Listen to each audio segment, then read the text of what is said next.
Hey guys, it's Bryn with the Mama on the Rocks, and we are here for our Fridays Are for Facts interview with my good friend Sheila Hansen.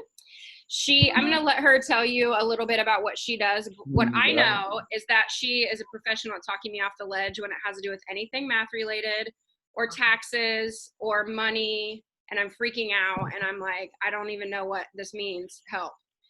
She is the guru of all legal documents. She is the master of everything that stresses me out.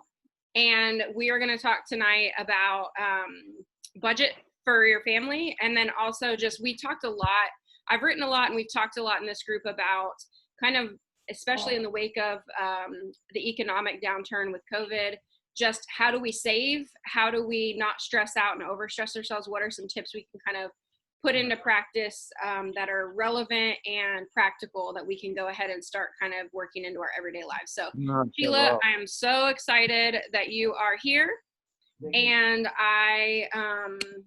tell us what you do, because you are like a lady boss. So tell us about it. Yeah. So thank you, Bryn, for having me. I am Sheila. I am a mom of 2 boys, a 5.5-year-old and a 6-month-old. And I am a CPA, so that stands for certified professional accountant. And basically what I do as a business owner, my client base is mostly small businesses. So I'm helping them with all of the things money related that most people just don't want to deal with. But because I'm the numbers girl, budgeting, while it's not extremely fun, it comes a little bit more natural to me. And it's something that we have implemented in our household, especially this year with my husband leaving his full-time job and coming on board with me and my business. And then the whole COVID scenario, we have very much implemented all of the things that we've learned over the years as far as numbers and budgeting goes. And so will you tell us for a second about what you guys did? Because I think that's really important for our moms to see, like, you guys have just taken a pretty large leap as a family. So talk to us a little bit about that. Yeah. So most people would think, okay, my husband is also a CPA. So you'd think 2 CPAs have this completely planned out. They would never make a huge financial change or decision like this, just pretty much like that. But that's how it happens. So right after having my son in December, my youngest, my husband, Bo, was working full-time, and he was kind of the breadwinner of the family. My business was stable, but not the main source of our income. He realized that he was pretty stressed out, and it was really starting to affect our family dynamic.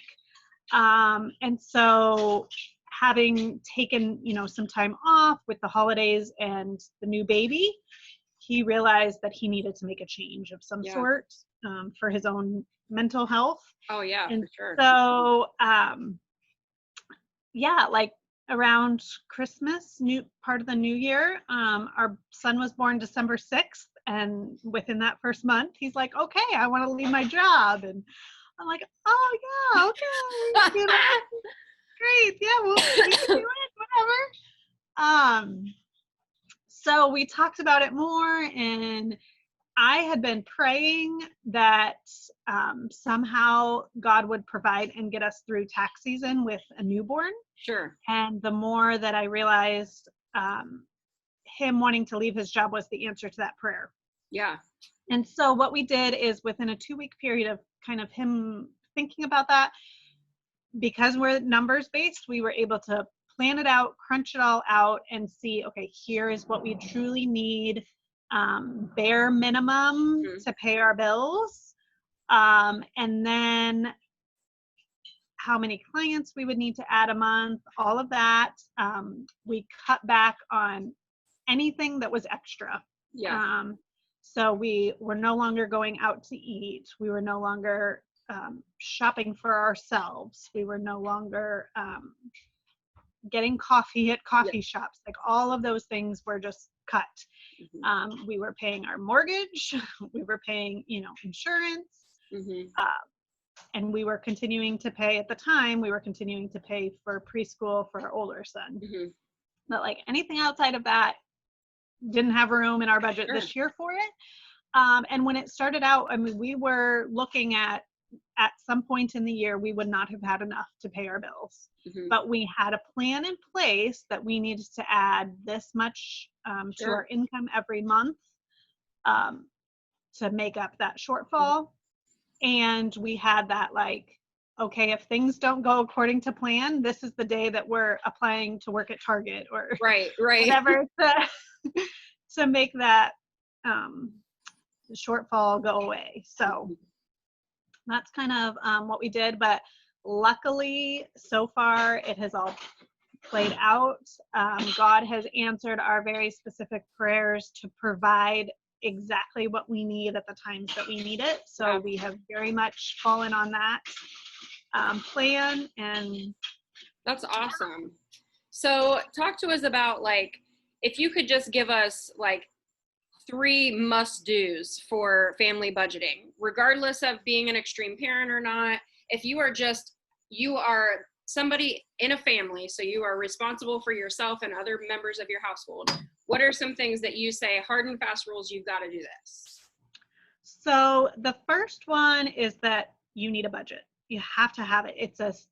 I wish there were like some fun activity that you could do around it, but it just sucks. There's nothing else. But having a plan ahead of time. So if you think about it, you wouldn't just like jump in your car and say, I'm going on a road trip without like thinking ahead of time, what do I need to pack? Sure. You know, how long are we going to be in the car? Do I need snacks? Do we need to stay at a hotel somewhere? Like you wouldn't just jump in the car and go, especially with a family. You're going to take the time to plan out your trip ahead of time. So that's what a budget is. At the beginning of the month or before the month starts, we're taking a look at what are our sources of income, what's coming into our household, and then what is going out of our household. What do we plan on spending? And we're writing that all out because we want to control the money. We want to have it written out. If it doesn't work out on paper ahead of time, it's not going to work out in real life after the, during the month. So just going through, here's what our income is. Here's our expense categories. I know I need to pay my rent or my mortgage. I know I need to pay for cell phones or internet or, whatever needed expenses there are. And then we have the categories that are the extra or the fun expenses that, depending on how those other numbers line up, we either have or we don't have. Right. So first off, having a budget. And then also giving yourself grace that if you are just starting this process and just really managing your money for the first time, it's going to take a little bit. Sure. That first month that you lay it all out, when you get to the end of the month and you kind of see how you did compared to that plan, it might not be anywhere close. Right. That's okay. But you're going to take that information and the next month you're going to get a little bit better and a little bit closer to what's actual. Right. And just know that it's a continuous process that will evolve over time. And it will get easier the more that you have kind of the data in place and have tracked things. So sure. Yeah. So what you mentioned, having to cut back expenses. So for those of us that have had a loss of clients or have been laid off during this time, or even just, we talk a lot about the difference in cost of raising a neurotypical child versus raising an extreme child. So that difference is a neurotypical child is about $250,000 over the course of time versus about 2.2 million. And so there's a lot of expenses that have to do with doctor visits, therapies, meds, all this kind of stuff. And honestly, because things like insurance you mentioned change so frequently without notice or without us really having much control over it, I know there have been times where we were paying $1,200 a month out of pocket for our son's meds, just his meds. That didn't cover anything else. So can you tell us, like, when we're looking at our budget, even if we're seasoned veterans at budgeting, what are some of the first things to go? Like, do you recommend, I know a lot of the self-care has been talked about a lot with COVID because everyone was quarantined and they were like, mental health was starting to suffer. So do we cut out everything? Do we cut out certain things? What's your suggestion? I think that's one of those things that it's going to depend person by person and what your personal priorities are going to be. So my husband happens to be a pretty darn good cook. So for us, eliminating eating out was super easy because he could then cook at home, and we really weren't, we were maybe eating better than we were if we were going out all the time, but the expense of that was drastically different. Right. So for us, that maybe is something that we could adjust on. You know, depending on what your family is paying for, like cable or streaming devices, that may be something that you could eliminate for at least a period of time, if that's not a priority to your family. Now, if you're a parent that wouldn't survive without having, you know, Disney Plus to give to the kids, then maybe for your scenario, that's not a non-negotiable for your family. But yeah, just really kind of digging in to track every little dollar that you're spending. And maybe it is that each month it's something different. So, that's smart. You know, like it could be if you typically are buying clothes every month, maybe one month you just don't buy that category, but you are using those funds somewhere else. Right. You know, but really, I think the biggest thing is when you start looking at your bank statements or your credit card statements and what you're paying, you can be pretty shocked at how quickly some of those categories add up. You know, you don't think about it. Grabbing a coffee that's $4, you know, one time is not a big deal. Getting a coffee every single day, all of a sudden now becomes a huge portion of your budget. So really just looking at kind of what your own priorities are. So how do you feel about, I know Spence and I have done Dave Ramsey before. Yep. And we have actually done times where we just sort of needed a reset for our own like mental like stability on that. Because, you know, I totally freak out with numbers, but I also came from a family where we had to be very responsible, had to know where money was going, had to work. And so I am also quite diligent about that. So, and saying that, would you recommend people do a fast from spending? Like I've seen where people will say like, they're not going to spend on one day a week, or they're going to go an entire month without spending anything extra at all. Or, you know, I mean, it looks different for everybody, but can you talk to us about that, what that looks like? Yeah, definitely.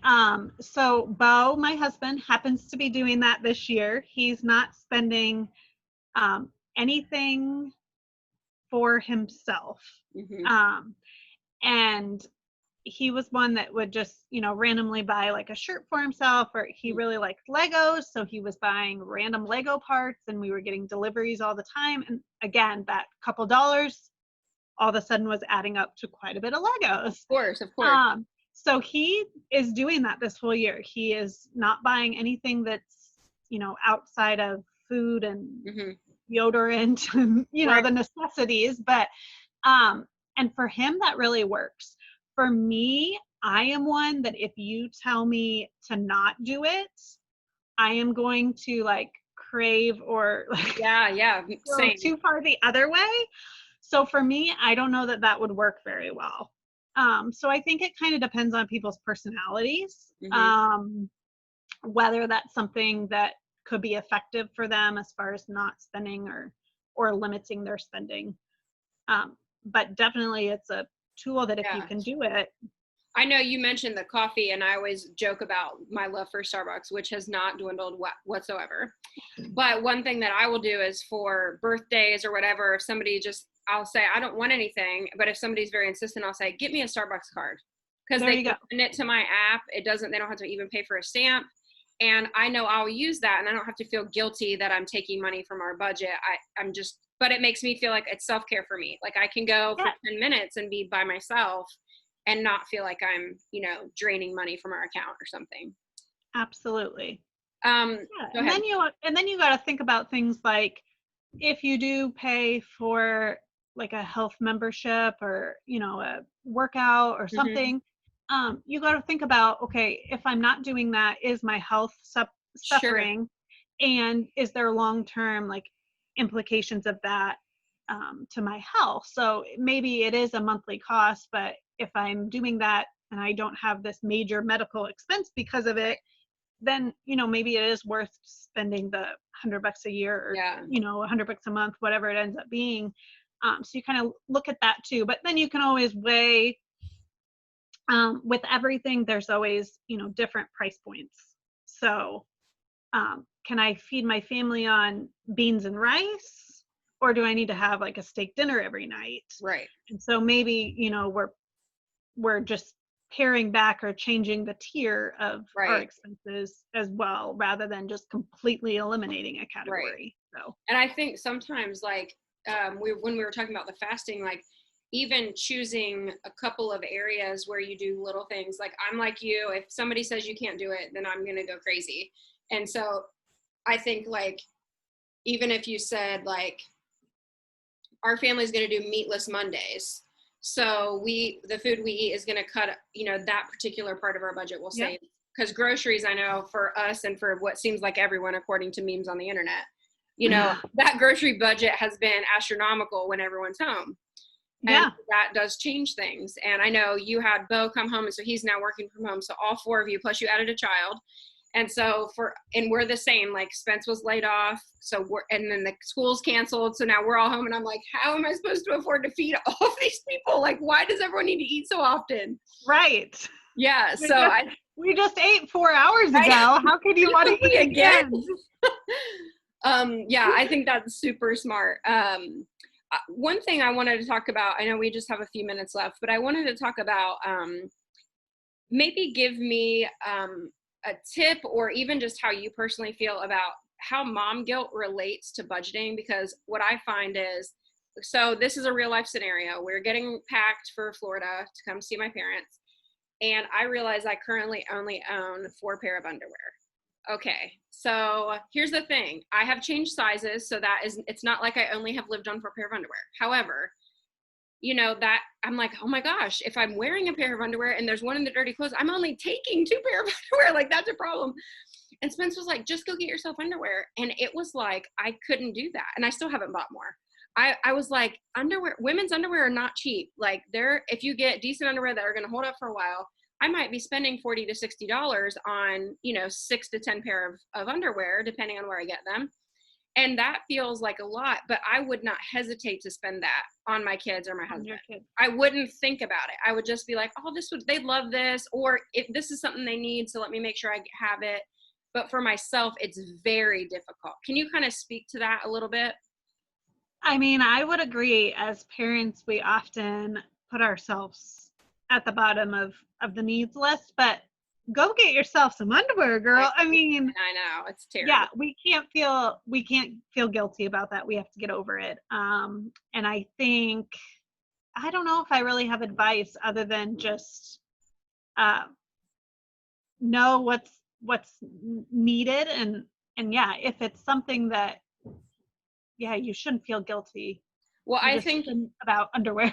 Well, Spencer's like, it's underwear. You're crazy. But I think you made a good point a minute ago when you said, like, you need to think about the long-term effects. And so we had, I think my second or third week on here at Bree was speaking about self-care and about how important it is to prioritize self-care for moms, especially. And that's something that I struggle with. That's something most moms I know struggle with. And especially when you're raising children with extra needs, it feels like there is just no time. And so there's definitely not time for a pedicure, but even just 30 minutes feels like a lot. And then there's a lot of guilt associated. So I think, like you're saying, being able to prioritize, even if for you that's rest, if for you that is reading, if for you that is exercising, and figuring out a way, is there clean underwear and getting underwear. Okay, you got me. But if there's a way to incorporate that for free, great. If there's not, we still need to prioritize that in a responsible way. Yeah, because absolutely the health of the household, from a, you know, mental and even physical state, relies on you being there and showing up for your family. And that absolutely, you can't pour from the empty cup. Yeah. applies to the budget as well. I mean, you have to allow some of that to go towards you and your needs as a human and as a parent. So Yeah. don't feel guilty about, spending on yourself in that case. And then I Now, want do to you ask need to you, go on like some big shopping spree? right, No, right. but when you're talking about necessities, yeah. Okay, so the last question I think is so important, and I know no one else in the world knows this as much as you. When you're talking about things like that super stress me out, like taxes. Mhm. So as a special needs parent, I know that there are a lot, I've had, we had a season for 2 years where we homeschooled. So we had a lot of write-offs that were not typical for our household before that. So are there areas that you would recommend parents with special needs children to really pay attention to when they're doing things like their taxes or keeping records of expenses throughout the year? Yeah, so one of them that is going to pop out at front is that there is a potential to deduct medical expenses. Mm-hmm. And those you typically have to get above 7.5% of your household income before it becomes deductible. And it's what's called an itemized deduction.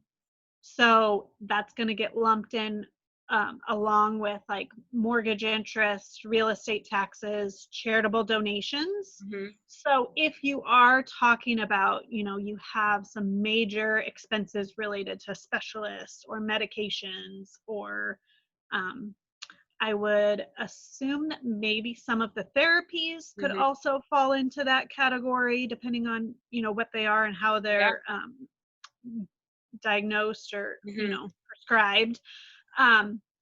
So that would be one that may apply to your group or, your Sure. community a little bit more than others.